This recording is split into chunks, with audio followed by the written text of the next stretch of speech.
Hello everyone, welcome to RR blouse design. आज की video में मैं आपको ब्लाउज में आने वाली छोटी छोटी प्रॉब्लम्स के सॉल्यूशन देने वाली हूँ। एक परफेक्ट फिटिंग का ब्लाउज हम स्टिच तो कर लेते हैं, लेकिन हमें कुछ छोटी छोटी दिक्कतें आती हैं, जैसे कि फ्रंट और बैक का पार्ट बराबर ना होना, फ्रंट और बैक की स्लीव बराबर ना होना, जो हमारा बैक का पार्ट रहता है वो पीछे की तरफ से ऊपर चढ़ने लगता है, या जो हमारा फ्रंट का पार्ट है वो छोटा रह जाता है और बैक का पार्ट लंबा हो जाता है, फिटिंग की सिलाई सीधी ना आना। ये सारे डाउट्स आप लोगों ने मुझसे कमेंट में भी पूछे थे, लेकिन कमेंट में मैं आपको उतना डिटेल में एक्सप्लेन नहीं कर पाती हूँ। तो आज की वीडियो में मैं आपको सारी चीजें पॉइंट टू पॉइंट क्लियर कर दूंगी कि आप ऐसी क्या मिस्टेक कर रहे हो जिसकी वजह से आपको ये सारी प्रॉब्लम्स आ रही हैं।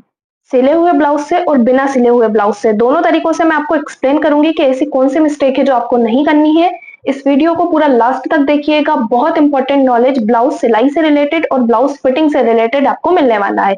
तो वीडियो को बिना स्किप किए देखिएगा, क्योंकि अगर आप स्किप कर देते हो तो जो इंपॉर्टेंट पॉइंट होता है ना, वही आपका मिस हो जाता है। ये जो डाउट्स और प्रॉब्लम है ना, ये दिखने में तो बहुत छोटे छोटे, लेकिन जो भी ब्लाउज की सिलाई करता है ना, उसको समझ में आता होगा कि ये कितनी दिक्कत देते हैं। तो एक बार इस वीडियो को आप पूरा अंत तक देख लीजिए। ये जो आपको प्रॉब्लम आ रही है ना, वो नहीं आएगी और आप ब्लाउज सिलाई में पूरे एक्सपर्ट हो जाओगे। ब्लाउज की कटिंग करने के लिए आपके पास एक परफेक्ट मेजरमेंट होना चाहिए, चाहे वो आपने नाप के ब्लाउज से लिया हो या बॉडी से लिया हो। बॉडी से कैसे मेजरमेंट लेना है, नाप के ब्लाउज से कैसे मेजरमेंट लेना है, ये मैंने आपको बताया हुआ है। तो सबसे पहले आपको एक परफेक्ट मेजरमेंट ले लेना है और उसी के अकॉर्डिंग आपको कटिंग करनी है। अगर ये मेजरमेंट ही आपका गलत होगा ना, तो फिटिंग आपकी सही नहीं बैठेगी। तो यहाँ पे मैंने अपने मेजरमेंट के अकॉर्डिंग ब्लाउज की कटिंग की हुई है। बैक और फ्रंट दोनों पार्ट को मैंने यहाँ पे कट किया हुआ है और ये मेरा 4 डैट विद बेल्ट ब्लाउज है। ये बैक पार्ट है और ये हमारा फ्रंट वाला पार्ट है। ये जो ब्लाउज है वो हैवी चेस्ट साइज का है, जो हमारा 40 प्लस है। अब इसमें हम फिटिंग वाली लाइन को चेक करेंगे, तो उसको आपको कैसे चेक करना है। फिटिंग वाली लाइन जब हम चेक करते हैं तो वो हमारी बराबर ही आती है, पर ये हमारा 4 डॉट ब्लाउज है, तो सबसे पहले यहाँ पे हमारा एक डॉट आता है, तो इसको हम पिन कर देंगे कि इतना कपड़ा हमारा सिलाई में चला जाएगा। यहाँ पे हमारा डॉट पॉइंट आता है, तो इतना हमारा सिलाई में चला गया। तो इसको मैं यहाँ से फोल्ड कर दूंगी।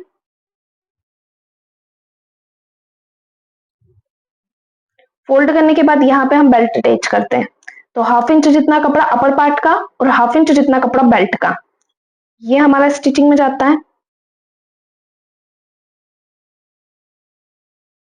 तो अब हम फिटिंग वाली लाइनों को चेक करके देख लेंगे कि बराबर आ रही है या नहीं आ रही। अब इतना कपड़ा भी हमारा स्टिचिंग में जाता है, जब हम बेल्ट अटैच करते हैं तो बैक वाले पार्ट का भी जाता है।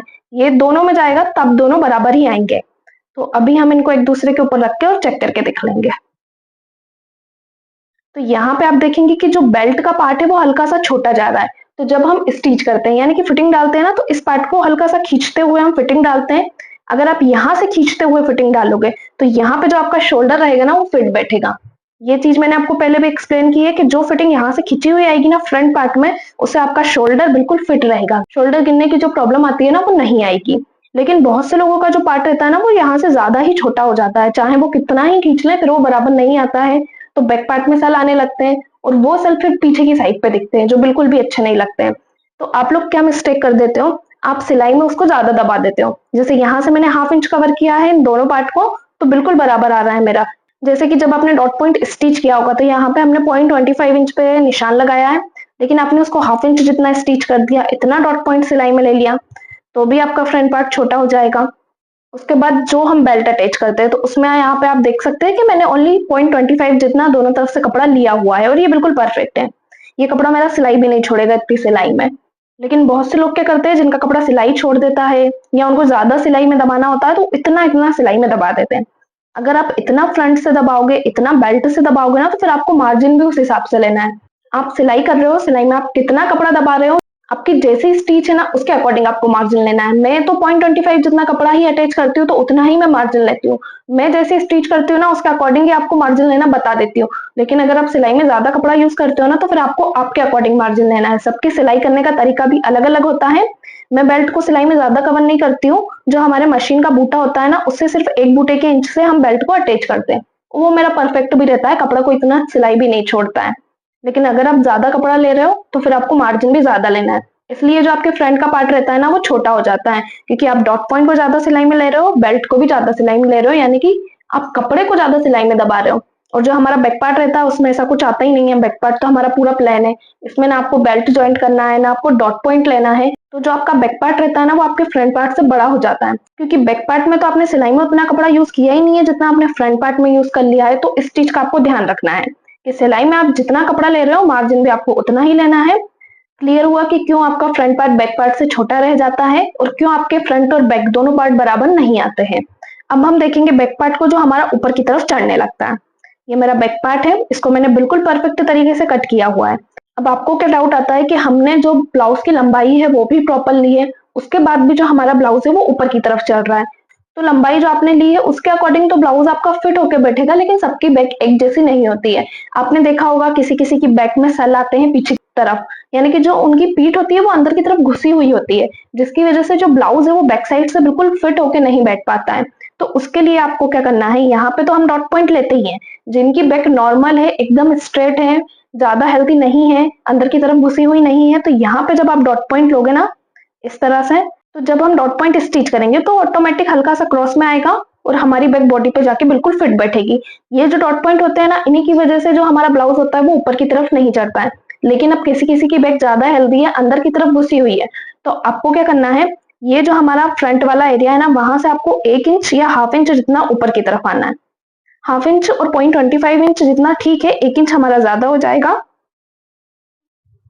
ऊपर आने के बाद इसको क्रॉस में मिलाना है, और क्रॉस में आपको किस तरह से मिलाना है, जहां भी आपकी वेस्ट की फिटिंग आ रही होगी ना वहां से आपको इसको रखना है और इस तरह से क्रॉस में जाने देना है और इसको कट कर देना है।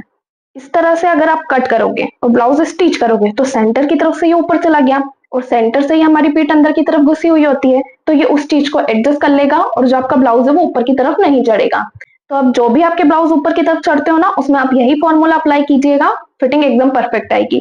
अब हम हमारे ब्लाउज की स्लीव को देख लेते हैं कि स्लीव भी हमारी छोटी बड़ी की हो जाती है, जैसे हमारे फ्रंट और बैक पार्ट छोटे बड़े हो जाते हैं। स्लीव की कटिंग तो हमने परफेक्ट तरीके से की है, लेकिन फ्रंट पार्ट में क्या हम ज्यादा गहराई दे रहे हैं, जो हमारे फ्रंट पार्ट की जो स्लीव है वो छोटी हो जा रही है। तो जो आप फ्रंट पार्ट में गोलाई देते हो वो तो एकदम परफेक्ट है, जिस तरह से मैंने बताया है ना उस तरह से आपकी स्लीव छोटी नहीं होगी। वो गोलाई देना बहुत जरूरी होता है, उससे ये जो आपके आर्महोल की फिटिंग है ना, देखिए इस तरह से ये बिल्कुल परफेक्ट आएगी। अभी मैंने आर्महोल मेरा बिछाया हुआ है तो बिछाने पे भी मुझे सल नहीं मिल रहा है, एकदम परफेक्ट मेरा आर्महोल आ रहा है। इसी तरह से आपका भी आना चाहिए। मिस्टेक आप कहाँ कर देते हो, जब आप स्लीव को अटैच करते हो। जैसे यहाँ पे ये मैंने स्लीव ज्वाइंट की हुई है, इसका राउंड आप देखिए, जितनी भी सिलाई है ना वो मेरी पूरी इक्वल आ रही है।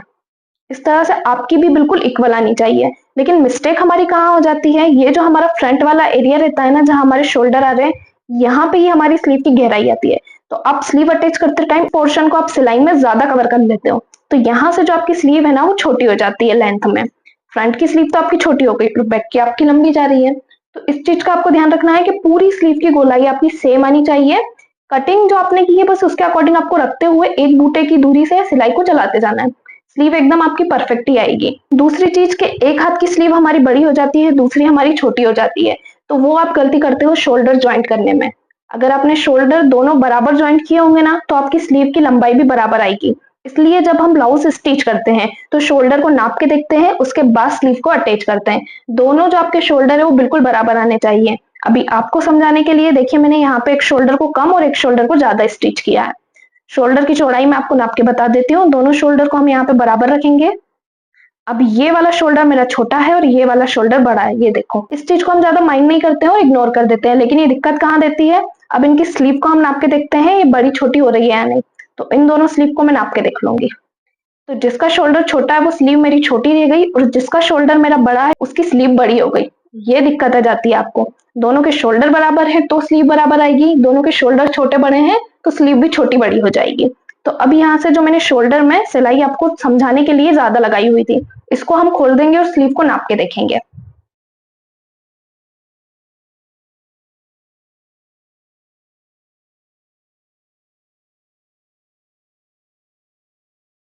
तो यहाँ पे जो मैंने ज्यादा सिलाई लगाई थी उसे खोल दी। अब मेरे दोनों शोल्डर की जो सिलाई है वो बिल्कुल बराबर है।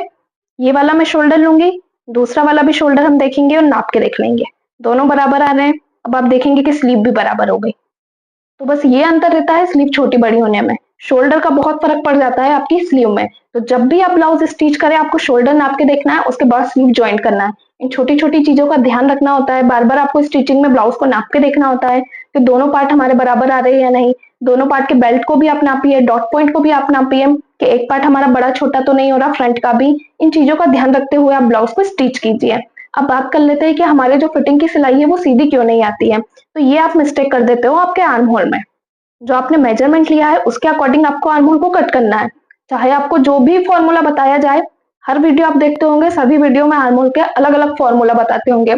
फॉर्मूला अप्लाई करने के बाद भी आपको नाप के देखना है कि जो मेजरमेंट आपने लिया है उसके अकॉर्डिंग आपका आर्म होल रेडी हो रहा है या नहीं हो रहा है। अगर आपने आर्म होल यहाँ से छोटा ले लिया है, आर्म होल छोटा लिया है, यहाँ पे आपका आर्म होल रेडी हो रहा है, फिटिंग आपकी यहाँ पे डल रही है और आर्म होल को आपने यहीं पे खत्म कर दिया है, यानी कि इतना ही आपने आर्म होल लिया, तो सिलाई आपकी सीधी कैसे जाएगी। स्लीव ज्वाइंट करने के बाद आपको क्रॉस में सिलाई लेना पड़ेगा, जो कि बहुत बेकार लगती है, पर कभी कभी हमारे अपर बस्ट में कवर हो जाती है। और अगर आपका अपर बस्ट यहाँ आ रहा है उसके बाद भी आपने छोटा आर्म होल ले लिया है तो ये आपको बहुत दिक्कत देगा। एक बार को आप छोटे आर्म होल को बड़ा कर सकते हो, लेकिन बड़े आर्म होल को आप छोटा नहीं कर सकते हो। अगर आपने आर्म होल की गोलाई ज्यादा ले ली है, यहाँ से जो आपका आर्म होल है उसकी गोलाई आपने बहुत ज्यादा ले ली है, तो जब आप स्लीव ज्वाइन करोगे तो आपकी फिर जो फिटिंग की सिलाई है, जैसे अब हमारी फिटिंग की सिलाई यहाँ पे आ रही है, आर्म होल हमारा यहाँ पे खत्म हो रहा है, तो इसको आप इस तरह से क्रॉस में कैसे लोगे। और यहाँ पे फिर आपकी जो फिटिंग है वो बहुत बेकार रहेगी, बलून भी नहीं आएगा, यहाँ से आपको चुभने लगेगा। और फिर जो कपड़ा है ना, स्लीव ज्वाइन करने के बाद यहाँ से फ्रंट की साइड से बाहर आने लगता है अजीब तरीके से, तो आर्म होल को आप छोटा भी नहीं कर सकते। फिर जो आपका ब्लाउज है उसकी फिटिंग पूरी तरह से बिगड़ जाती है। तो जब भी आप आर्म होल की मार्किंग कर रहे हो, उसकी गोलाई दे रहे हो, आपको नाप के चेक करके देख लेना है, उसके बाद उसको कट करना है। जो आर्म होल का फॉर्मूला रहता है वो बिल्कुल करेक्ट होता है, लेकिन फॉर्मूला कब चेंज हो जाता है वो बॉडी साइज के ऊपर डिपेंड करता है। अब सबके आर्म होल सेम तो हो नहीं सकते, जो हम एक ही फॉर्मूला सभी आर्म होल पे अप्लाई कर दें, सबकी बॉडी एक जैसी नहीं होती है। तो आर्म होल की मार्किंग करने के बाद आपको चेक करके देख लेना है। अगर आप मेजरमेंट के अकॉर्डिंग आर्म होल को रेडी करोगे तो गारंटी है कि फिटिंग वाली लाइन आपकी एकदम स्ट्रेट आएगी। और अगर अभी तक आपने मेरे बताए हुए तरीके से आर्म होल को रेडी किया होगा तो आर्म होल में आपको ये प्रॉब्लम आई नहीं होगी कि आपका आर्म होल छोटा रह गया या बड़ा रह गया, फिटिंग की सिलाई आपकी स्ट्रेट ही आ रही होगी। बाकी अगर आप आर्म होल को डिटेल में समझना चाहते हैं, जिन्हें अभी भी प्रॉब्लम आ रही है, तो इसके ऊपर मैं एक पर्टिकुलर वीडियो बना दूंगी कि जब आर्म होल छोटा हो जाए या बड़ा हो जाए तो उस प्रॉब्लम को हम कैसे ठीक करें। इसे हम नेक्स्ट वीडियो में समझेंगे। तो अभी आप चैनल को सब्सक्राइब कर लीजिएगा ताकि आने वाले सभी वीडियो के नोटिफिकेशन आपको मिल सके। और अगर आज के वीडियो में आपके डाउट्स क्लियर हुए हो या अभी भी आपको कोई डाउट हो तो आप मुझे कमेंट में पूछ सकते हैं।